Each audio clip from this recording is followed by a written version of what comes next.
Hello and welcome to you all wherever you are to this webinar, which is a conversation between Professor Douglas Christie and Dr. Sandie Cornish on the theme of cultivating a sense of place, contemplative ecology in a time of loss. We begin by acknowledging the traditional owners and custodians, the First Nations people of the country on which we are participating in this webinar.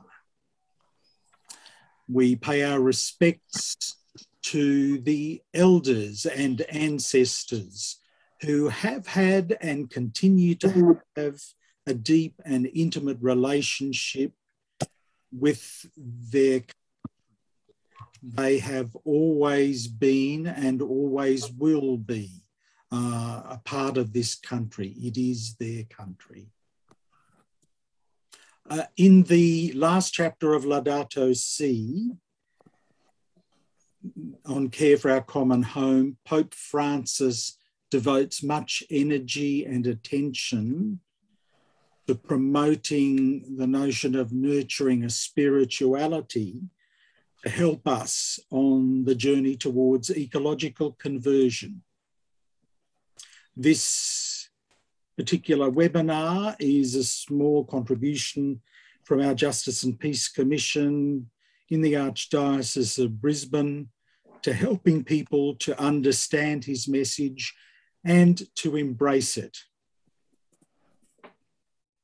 I'd like to take a short time for prayer. I think Tony's going to share an image, and Anne George has kindly agreed to lead us in the prayer. Thanks, Anne. Let us pray. O Holy One, help us to see you with greater clarity, to be attentive to the still small voice of your Spirit within us, to become sensitive to your delicate touch, to taste, to savour your presence in the world around us, to be attuned to the fragrance of your intoxicating presence. Give us a way of perceiving that encompasses all of reality. Enable us to attend to the most simple and mundane elements of existence, and to see them as filled with significance, as sacred. Enable us to notice and cherish the community into which we have been invited to dwell, and to commit ourselves to the life and health of the community of the cosmos of which we are a part. We ask this in the name of Christ, through whom all things came into existence, and who draws this cosmic community into the fullness and abundance of life with you. Amen. Thank you very much, Anne. I'd like to introduce our two conversation partners this morning.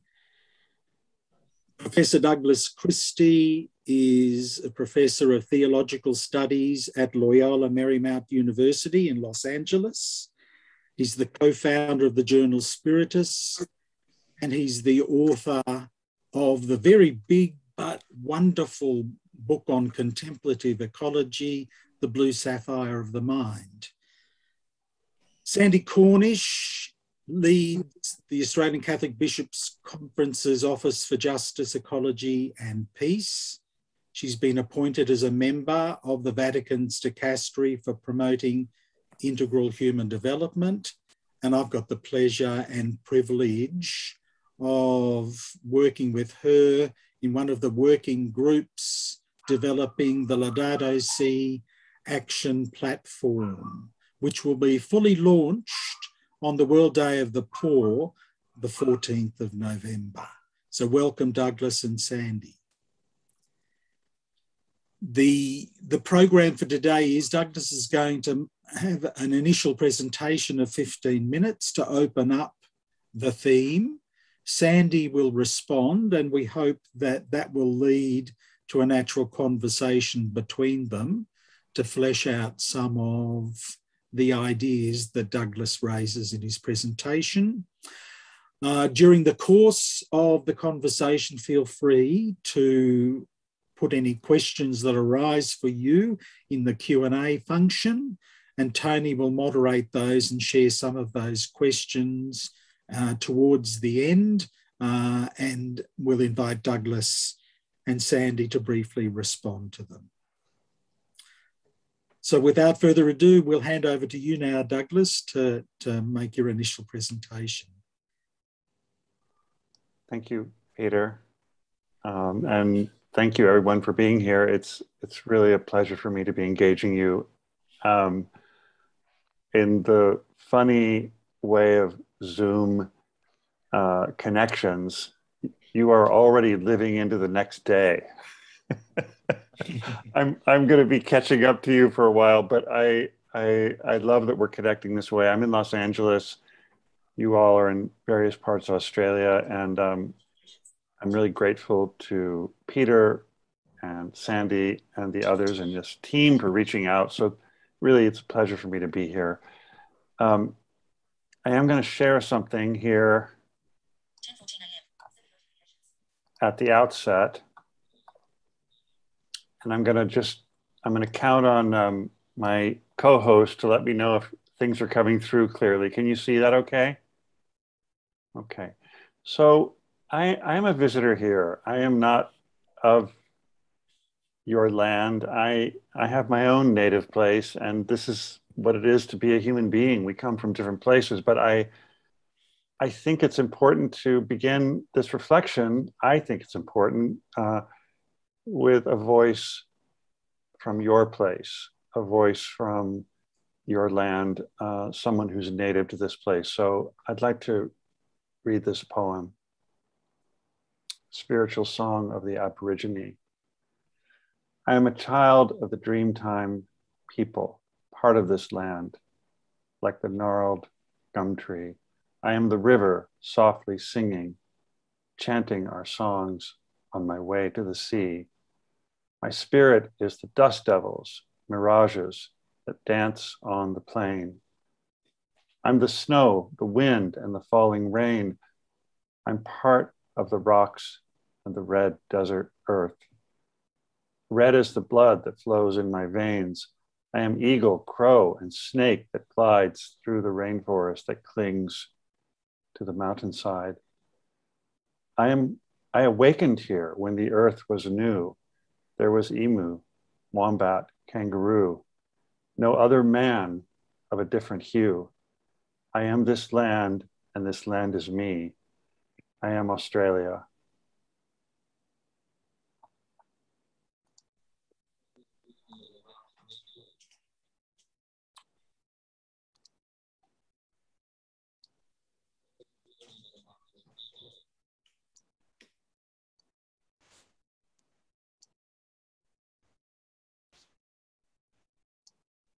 Is that visible to everyone? Okay, thank you. So we don't have a lot of time together today. I'm going to try to step through this in the best way I can. I'll keep track of the time. I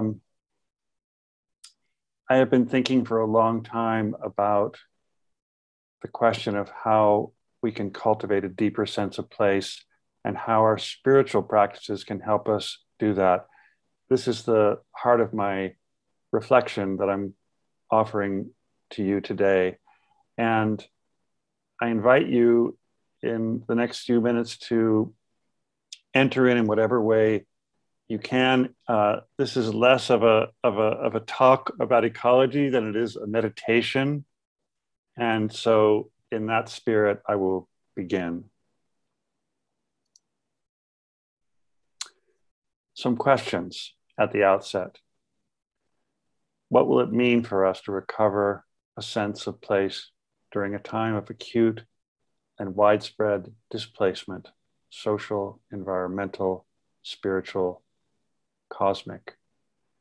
What practices and dispositions can help us deepen the contemplative work of place making? And how can a deepened sense of place help us respond more wholeheartedly to the challenge of loving and caring for the world?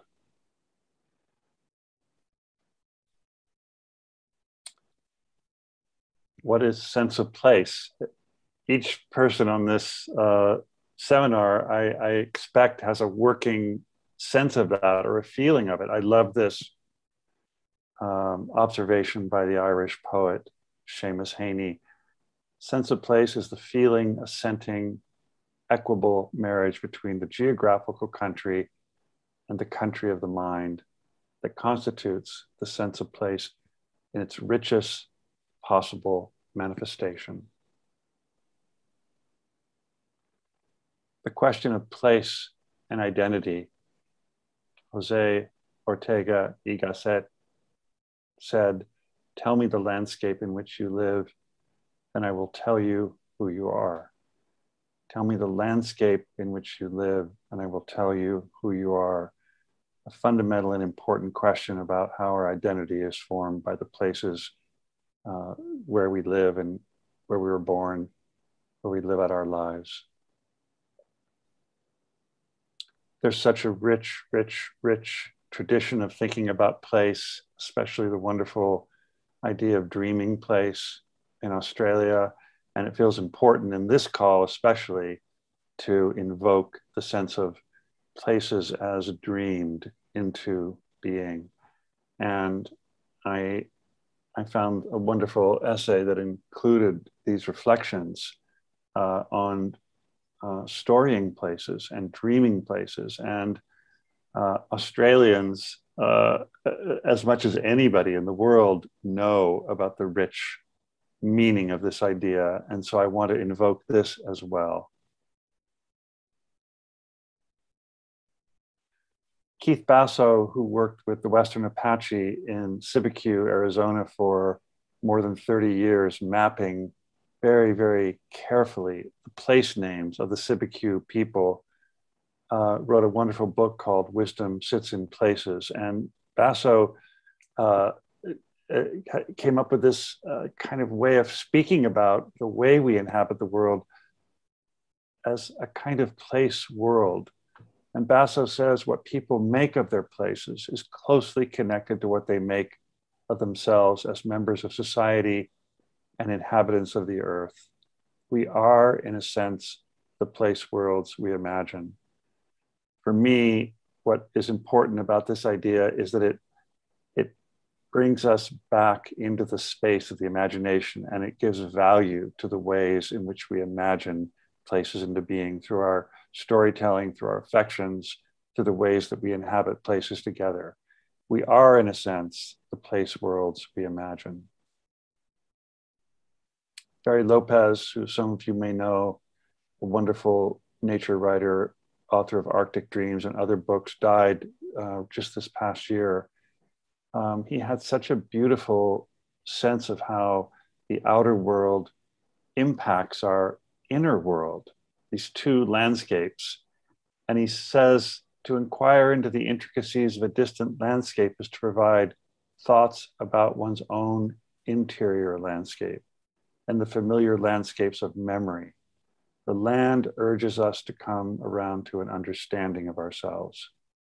The land urges us to come around to an understanding of ourselves. There's an invitation and a call here, I think, a very powerful one.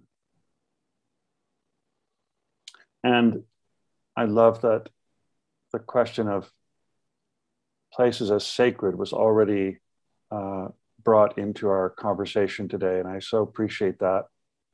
And there's so much, I feel, misunderstanding or misapprehension about what it means to call a place sacred. Yes, certain places have distinctive and deep meaning for peoples in a place, but this observation by the poet Wendell Berry also reminds us of something important. He says there are no unsacred places. There are only sacred places and desecrated places. It's an invitation to open up our consciousness to see and feel and sense the presence of the sacred everywhere. So Laudato Si is part of this conversation, and I want to make sure I'm attending carefully to that beautiful, powerful document. And I just want to offer a couple of observations in relation to Laudato Si here. One is just that it's very honest about the situation we're in and the impoverishment that we brought upon the world.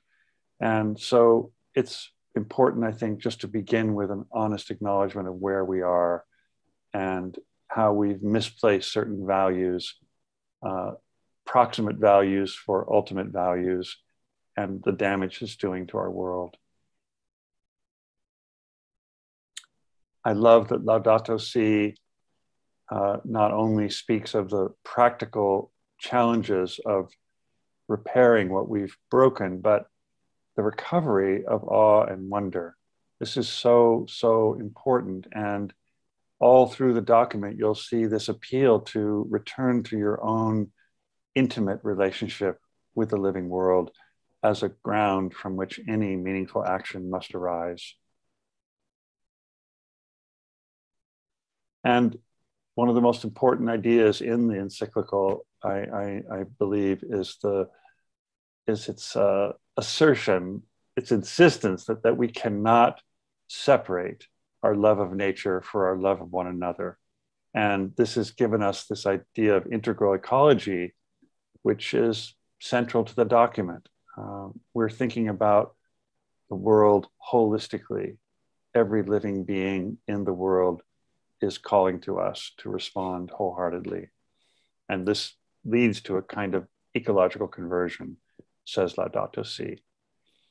So I would be the first to admit that sometimes contemplation gets a bad rap. That's what people do when they have too much time on their hands, or some other kind of assumption, or it's what monks do, or there's many ways of thinking about it. I want to lift up a very simple, earthy, and I think encompassing idea of contemplation that Walter Burkhardt has described as a long, loving look at the real. A long, loving look at the real. There may be many different kinds of practices that one undertakes, but this is what it's about. It's learning to look carefully and deeply at the real. And you'll see in Laudato Si, but in much contemporary poetry and writing about the natural world, that there's this urgent invitation to learn again how to see, to learn again how to see. This is the fundamental contemplative spiritual task, is opening our eyes, all of our senses, and learning how to see again the world that we've forgotten in so many ways. And related to that is just these things are so simple and so obvious. It feels a little, I feel chagrined even saying them, but we all need to be reminded this idea of attention. And I love the poet Mary Oliver's idea that attention is a form of devotion. Attention is a form of devotion. It's one of the ways that we can respond spiritually, deeply to the world that we're a part of. And Simone Weil's observation here is in a way, it's a kind of hopeful statement. We have to test it to see if it turns out to be true, but the idea that never in any case, whatever, is a genuine effort of the attention wasted. Never is a genuine effort of the attention wasted. Part of the task, I believe, the contemplative task of the present moment, is reckoning with loss. And I want to just comment on this briefly before moving toward the end. This might seem like a sharp left turn, and yet how else to describe the time we're living in than a time of loss? It's not the only thing we can say about this time, but it's one of the things that we, I think, must reckon with, the deep, deep, deep loss that we're experiencing. In March 2020, Pope Francis stood alone in St. Peter's Square as the entire world was closing down from COVID, and the rain came down, and he spoke these words which don't seem very papal in their raw honesty, but I really appreciated that he spoke what many of us were feeling, that for weeks, months now, it has been evening. Thick darkness has gathered over our squares, our streets, and our cities. It has taken over our lives. We find ourselves afraid and lost. I could say more about this, but I'll just say to all of you on this webinar, I appreciate the honesty of his inclusion of lostness in whatever faith means in this moment. It feels honest and necessary.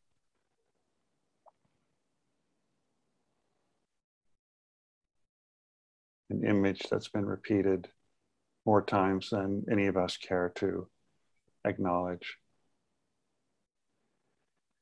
This is your beautiful land. This could be from California, but it happens to be in Australia. And you know this better than I do, but I have my own experience of it here in the US. This is also from your beautiful land. And I think you know what it's revealing, the loss that's already overtaking us in the beautiful coral reefs. And both Australia and the US share a very, very complicated and not always noble response to the refugee crisis. This also is part of the integral ecology that Pope Francis, I think, is calling us to pay attention to, and part of the loss that we're experiencing.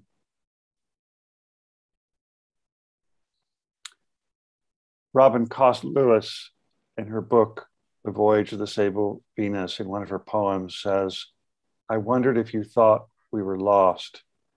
We weren't lost, we were lost." That's really such a searing comment. She wants to acknowledge the depth of our loss. And at least in some respects, Thomas Berry and others would say, well, what are we losing? We're losing intimate modes of divine presence. Perhaps we are losing ourselves. I'm going to try to wrap this up in another couple minutes so we have a good amount of time. So this is too short of a time to open up the depth of this question, but one thing I want to suggest at the end is that there are practices and dispositions. Some of them come out of our own spiritual traditions. Some of them are being kind of discovered in this moment. An ancient tradition of the desert is the gift of tears, the sense that it's only when tears begin to flow that we find our honest language of reckoning with what is happening to us. And there's not only tears of loss and sorrow, but it's tears of openness and newfound honesty and intimacy and tenderness. So it's a time, I think, of retrieving these practices to help us ground ourselves in what is happening. I also think there's a fundamental challenge to become rooted again, to take seriously that we are of a place and that the places that have nourished us are deserving of our care and love and attention. And this wonderful exhortation from the great mid-century environmentalist Aldo Leopold, who was a scientist down to his core, but spoke in these terms when he wanted to say what was most on his heart regarding the cultivation of an earth ethic. He said, we can be ethical only in relation to something we can see, feel, understand, love, or otherwise have faith in. So at the end, I just want to invite everyone, I include myself, of course, to think about what it would mean to see everything and ourselves in everything, healed and whole forever. We know this is not the world that we currently inhabit, but Christians especially have always been invited to think eschatologically into something that is not yet fully realized. And this, I think, is a beautiful vision that we ought to take seriously. And we, I think, are invited also to think about what it's going to mean to regain a sense of home, to feel at home in the world, to invite others into a sense of home. And this is where the title of the book that I wrote came from, one of these wild monks of the Egyptian desert, and I'll end with this. He has this wonderful idea of the place of God, and it's an inner reality, but it also had everything to do with being out there in the open, expansive silence of the desert. And Evagrius says this: when the mind has put off the old self and shall put on the one born of grace, then it will see its own state in the time of prayer resembling sapphire or the color of heaven. This state Scripture calls the place of God that was seen by the elders on Mount Sinai. We have one other name for this in our tradition, and I invite anyone on this call to join me in searching out in the wild deserts of the Western US for this sign that will guide us home to Eden. Thank you.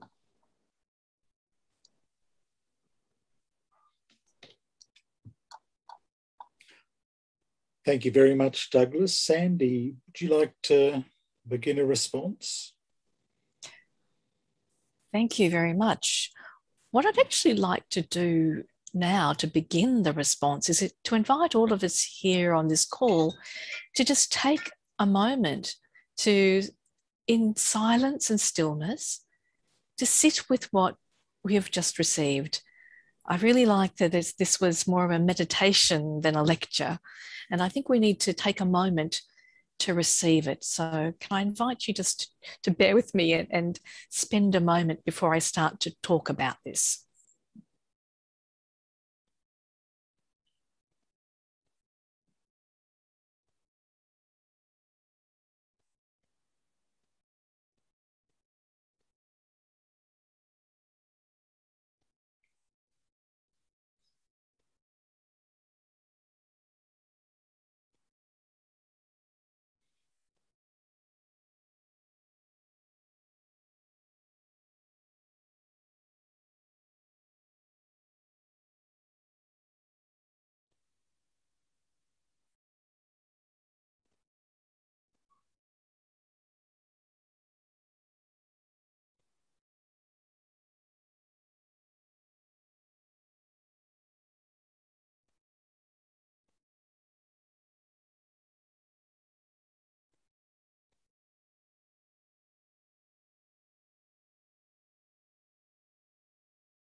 Thank you for joining me in a little silence.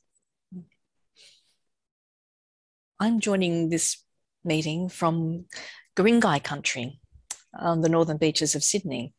And the place where I am is known as Manly, but for the Guringai people, this was Crimea. And it made me think, as Douglas was speaking, about place names and naming the place that we're in, and how that draws us into so many questions in a place like Australia that has been colonised. And the richness of the Indigenous names of places in Australia and the stories that they're connected to, and the life of the imagination and the spiritual depth of those place names compared to the very, the often very banal ways in which settlers have renamed places.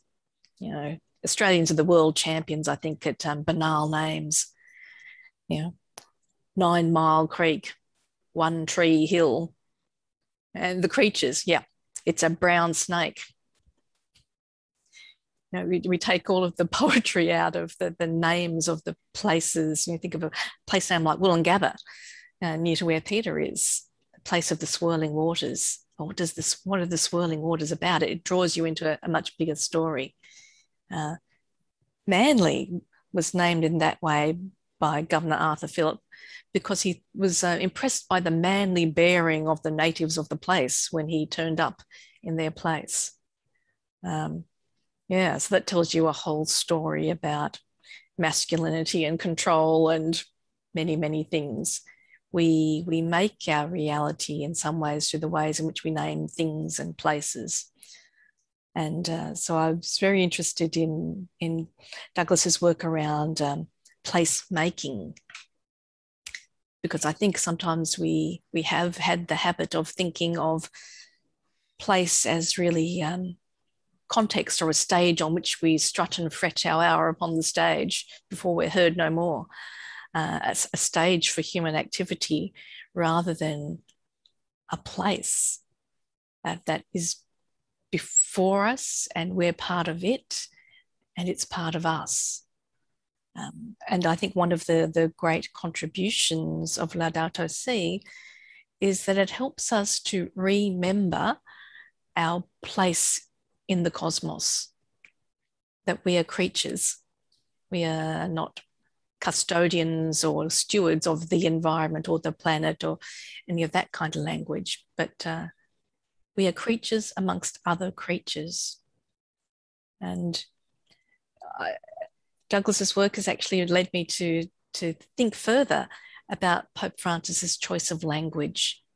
The thing that I noticed the most about his language when I first read Laudato Si was that in Australia, our kind of default theology of ecological concerns has been stewardship. But if you look closely at Laudato Si, the word stewards appears once and stewardship appears once. It's not an encyclical about stewardship. It's not a duty ethic. It doesn't cast us as the managers of the world. It calls us to a relationship of care and kinship, reminding us that we are connected with all of God's creation. We too are part of God's creation. And the beautiful canticle of Francis of Assisi, which speaks so directly about being kin to all that is. So remembering our place in the cosmos, it's an encouragement to renew our cosmology. In some ways, we could react to it as putting us in our place, but reminding us of our place is another way of understanding it, that we have a place in the world. Yeah, we are already home. And that's the bit of language that I didn't pay enough attention to in my first several readings of Laudato Si, that Pope Francis, the subtitle is about care for our common home, not for, the environment or the planet, but our common home. Common not only to us human beings, but to all creatures and all that is. So this notion of home, I think Douglas's work really invites us to look more deeply into. The sacredness of all that is, such a strong theme in both Laudato Si and in Douglas's approach. I remember when Laudato Si was first published, there was a bit of a backlash in some quarters because it was felt that Pope Francis had spoken about all of the issues, but hadn't really provided a plan of action. Well, in a way, that's not actually the role of a social encyclical at the international level. The action needs to happen at so many levels, including, exactly in our own place. But he did actually provide a plan of action, but it wasn't one that people necessarily understood the profundity of. The two things that he calls for in the final chapter are a focus on education and spirituality. And as I've reflected on these issues over time, I think that actually the heart of the matter is a spiritual problem. When we learn to love the material world and see ourselves as part of it, we will care for it. It won't be a matter of duty, but a matter of love. And being driven by duty and being called by love are such very different things. So those are some of my first responses to what Douglas has had to say to us and his presentation today. But I really wanted to ask him to speak a bit more with us about this business of place making and about the practices of contemplation that can help us to understand and live into our place in the entire dream of God for us. There's a small question to start, Douglas. Thank you, Sandie. Thank you so much for that. And for your beautiful elaboration of these themes. I mean, I just want to say one thing. I do think it's important that Laudato Si gives as much attention as it does to the challenge of reimagining our relationship with the living world, with wonder, with awe. These are things that, of course, we already know are important, but they get sidelined amidst our very full, very demanding, very fast-paced lives. And here he is in a moment of tremendous crisis, inviting us counterintuitively, counterculturally, to slow down and notice where we are. I think it's important, you know, and I know that too will probably rub people the wrong way. We can't afford that. There's no time for that. And I guess, you know, my own sense of where the contemplative and the contemplative work of placemaking becomes so valuable is that most of us have some experience of the cost of living in a harried, hectic, inattentive way. It's not always our fault, exactly. It's just who can possibly keep up with the lives we've been given to lead. And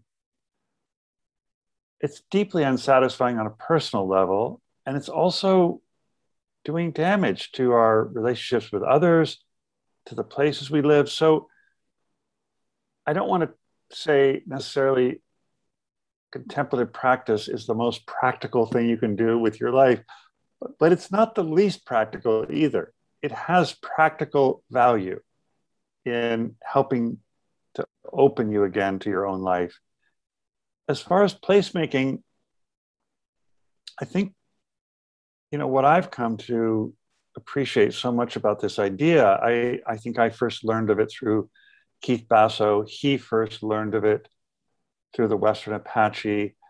And it was shocking to him as a cultural anthropologist to spend years and years and years and years with the Western Apache and never get the sense that he was getting close to the bottom of this intricate, rich network of place names and the stories that went with them.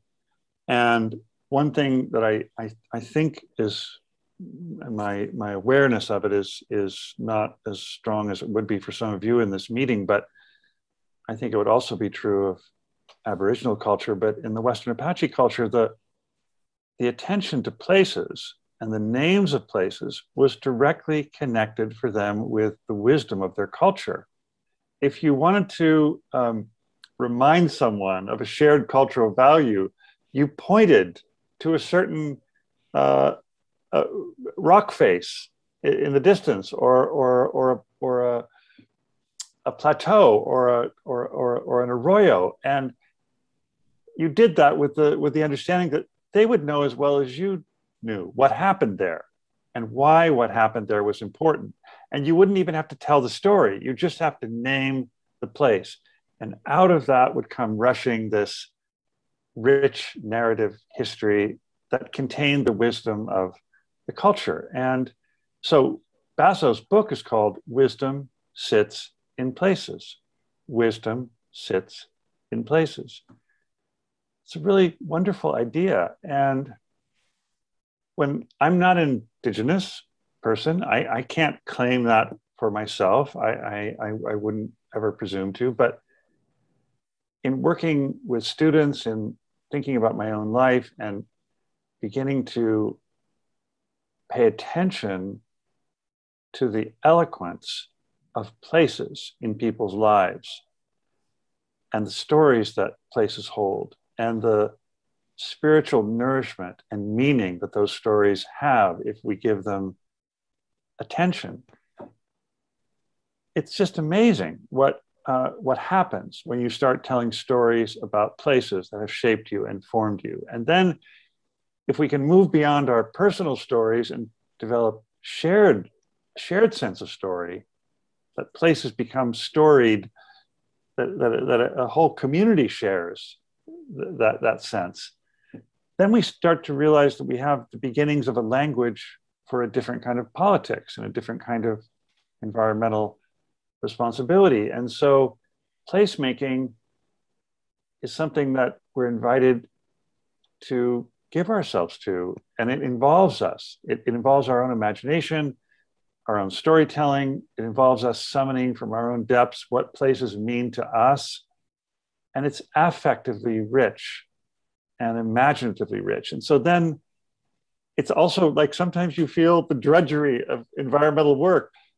There's no drudgery in this. There's joy and delight and shared love of place. And we need more of that. I really do believe that. So I'm sorry, that's a little bit of a longish response to your good question, but that's my sense of it. Yeah.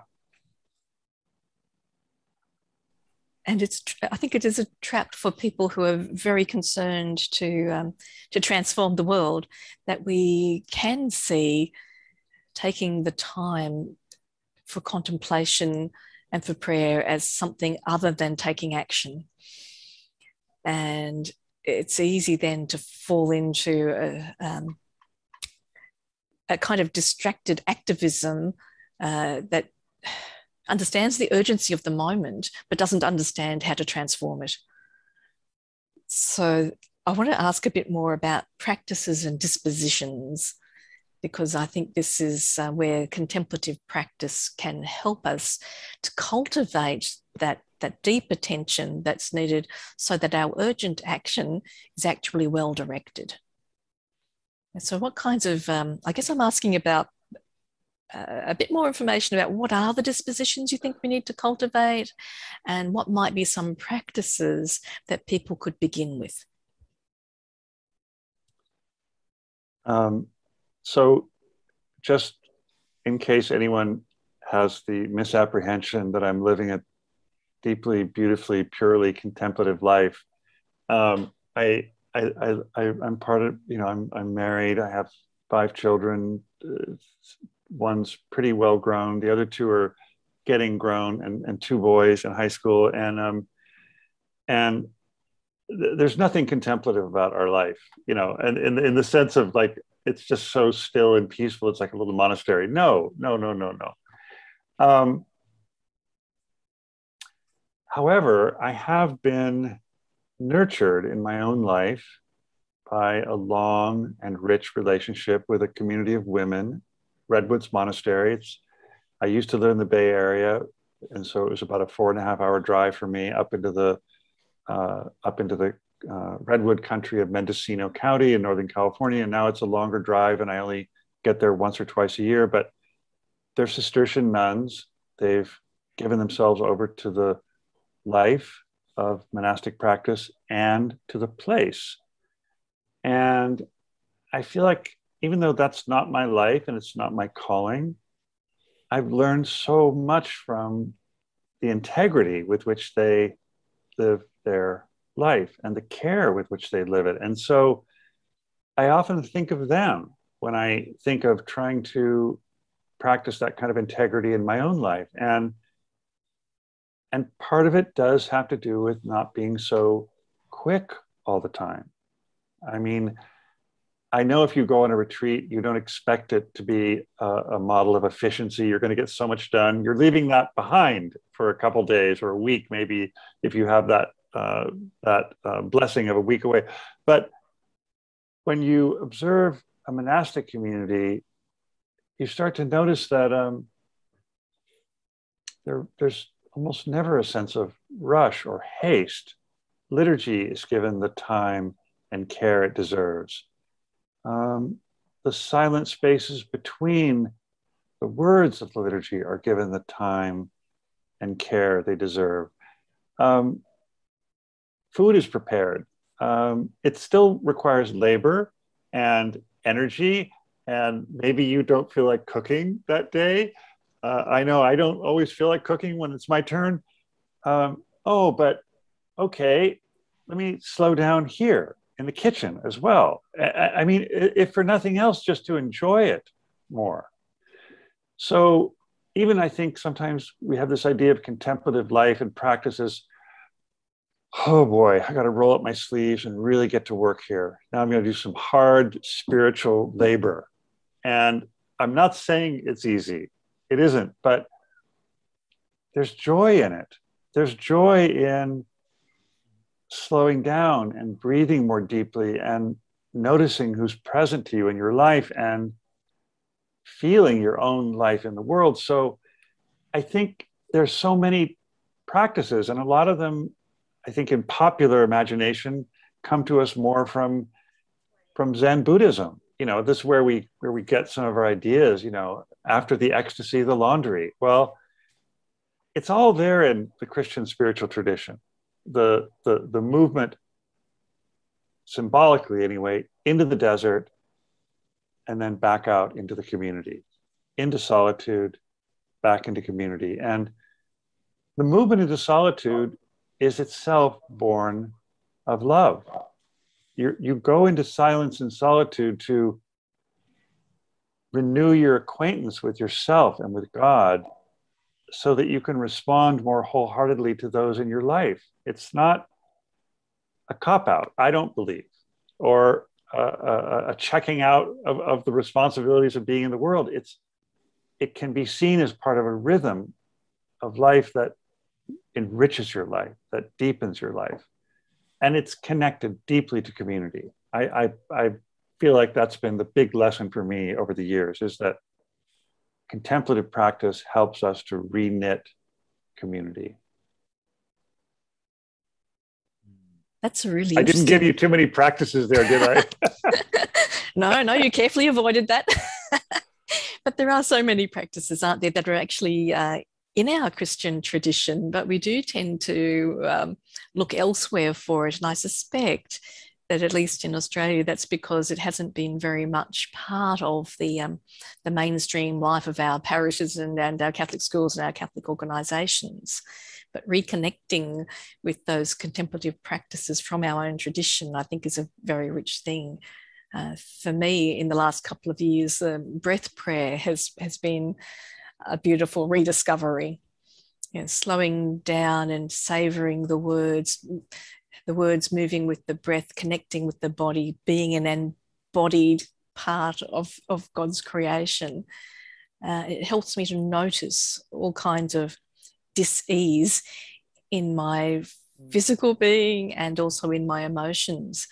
And that, I think, is actually a useful practice to be an effective actor for social change, to be more aware of myself so I'm not reacting out of other things, yes, but really paying attention to what's happening in me, what's happening in my community, what's happening in the world, so that the sense of urgency and the need to act is better directed. Yes. Absolutely. And I think maybe my inclination to talk around a little bit specific practices has to do with my own growing sense that I think one of the challenges that we sometimes face arises from the way we divide things up a little bit artificially. this is what a spiritual practice looks like, and this is what it looks like to make dinner, or pick up the kids from school, or tend my garden. And I don't mean to equate those in some loose or easy way, but I think the spirit of Laudato Si also is inviting us into a very integrated way of living out our spiritual lives. And if we can't find the sacramental beauty in these ordinary things, we're going to be in trouble, you know? And so I do think there's a call to begin to be a little improvisational and imaginative in asking, where in my life already are there contemplative spaces that might get, maybe I can open them up a little bit more just for the sheer pleasure of it, and go deeper into my life. And yes, there are going to be meditative practices and breathing practices that can help ground you. I absolutely agree with that. But some of them are very close to hand in our everyday lives. And I think we're being called to reclaim those as well. Yeah. And I think it's kind of a trap too. Often when people are beginning to get into this idea that actually the idea of contemplation is important and useful, perhaps it's an Australian kind of pragmatism. One of the things I learned about Australianness by living overseas was that we're very pragmatic people. We see a problem, we want to do something about it. Our first saint, it's one of her great sayings, never see a problem without doing something about it. But the something doesn't have to be jumping straight to a physical action. So people wanted to know, well, how do I do this contemplation then? Okay, I'm supposed to do contemplation. How do I do that? And that can reduce contemplative practices to methodology, which isn't helpful on its own. But having structures and practices can be a support to the beginner. Yeah, definitely. And as one progresses, one can be much freer about understanding what is helpful, what's not helpful for me, what happens to be helpful to me at this time in my life compared to some other time in my life. But that's, I think we feel more able to do that as we gain a little bit more self-knowledge, a little bit more comfort in our world. So in one way, it's helpful to give people examples, but not to fall into the trap of saying, okay, we should have an ecological conversion. Here are the 8 steps towards an ecological conversion. Do these 8 things and you will be converted, which is kind of, we feel attracted to those simplifications and those structures for a whole lot of reasons, but some scaffolding does help us to start a journey. So I guess that's kind of a tension, isn't it? Yes, it is. Oh my gosh, you are so skilled at teasing out the little gaps and spaces we need to attend to, Sandie. I really admire that. Absolutely. I just want to check in with our fearless leader here, Peter, and I noticed there are a couple of comments in the chat as well. I'm not sure I'm the best one to answer David Tuddy's good question, except to say I wholeheartedly agree with you, David, and I appreciate you putting it in there. I don't want to suggest for a moment that what I'm kind of sharing here today or opening up in my questions or sort of thoughts about contemplative practice is that we should think of this only as a personal, individual thing. I do think each of us has to take it seriously for ourselves. No one else can do it for us. But we have a big communal task ahead of us. And there are political questions. There are historical reparations that we need to seek and lean into making sure that they are realized. And so let's also not divide up artificially. And David, I don't mean you were doing this, but I'm just saying that if there's a temptation, oh, this is personal spiritual practice, and then there's the nitty-gritty work of leaning into environmental work, we need our full consciousness, our whole heart and soul to do this work and to name the truth of what we're seeking to do in the world and who we're trying to be. So anyway, I appreciate that question from David, and it's an important question. And I will just say to Sandie or Peter, or do you have thoughts about where we should go from this point? Yeah. Yeah, I'm certainly thinking, I'm looking at the time now, and I think we might look at some questions, but I know what you've just said reminds me that you draw on the notion from tradition of the common life. I think it is that right, Douglas? Mm-hmm. Yeah, and I think it's not about us as individuals separate from each other and from the rest of the cosmos. It is about developing those, our awareness of those connections and immersing ourselves in those connections in the common life, as you say. Tony, I don't know whether you've checked if there's anything significant in the Q&A that we wanted to ask Douglas or Sandie briefly before we conclude.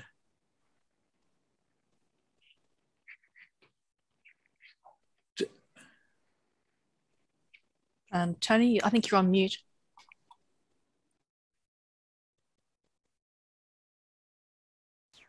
Yes, yeah, just want to give thanks to people who have shared personal practices in the Q&A, and I'm very aware that that remains offline for most people, and I think Peter and I will probably have a discussion about looking at how we can provide some space on the website to continue this conversation and to provide the resources.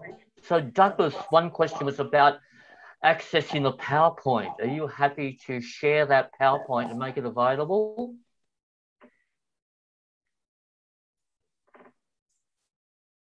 Douglas, you're on mute. Sorry, now I was muted. Yes, absolutely. I'm happy to share it. I can send it on to Peter and share it with others. Yeah. Thank you. Yeah, I see nice examples of the ways in which people nurture the capacity to pay real attention and to contemplate in those questions and answers, and that's beautiful to share. I guess the one other thing that I wanted to say when I didn't notice the time getting away is how important it is to be contemplative in action, and that contemplation is not an end in itself. The two always need to go together. They support one another. And my hope really that the plenary council process will help more of us to learn to listen with real attention to one another, to notice the movement of the Spirit in ourselves, in others, and in our world. Thank you for that, Douglas and Sandie, and Tony for checking in with us about some of those comments in the Q&A. We'll certainly explore possibilities some more to continue the conversation informally, offline. Did say to Douglas when we were having a conversation with Sandie earlier in the week, I'd certainly like to explore the possibility when travel is again available to have Douglas with us for a time to share with us and talk with us and work with us over a longer period, but we'll see how that goes. For now, we will tidy up the recording. I want to apologise once again for the big technical difficulties at the start. So sorry about that to everyone and to Douglas and Sandie. But I think the conversation itself was very rich and certainly helpful to me. So I want to thank Douglas for giving of his time, and Sandie. Thanks to Anne for leading us in prayer, and thanks to Tony being patient with me in the technological things, and we'll get there. I'm sure. I hope you can all be patient with a blind man and a hearing impaired man. We've all got our disabilities and problems, and we'll get there together. It's a shared story, and I think that's one of the messages that I draw out of the conversation today, Douglas and Sandie, that we are not separate. We are part of this cosmos, and we are part of the life of the whole cosmos. So thanks everybody for joining today. Thanks Douglas and Sandie and all those who made this possible. We'll send you a link to a recording as soon as we can sort that out. Peter, I think Clare is going to have a word of thanks. Sorry, I thought Clare had left us. Okay. Sorry, Clare. No worries, Peter. I've actually been here the whole time as Elizabeth Fort, but Elizabeth is my middle name, so it doesn't seem too inappropriate. You can share each other's names as well as stories. Yeah, we work in the same place, so it seems okay.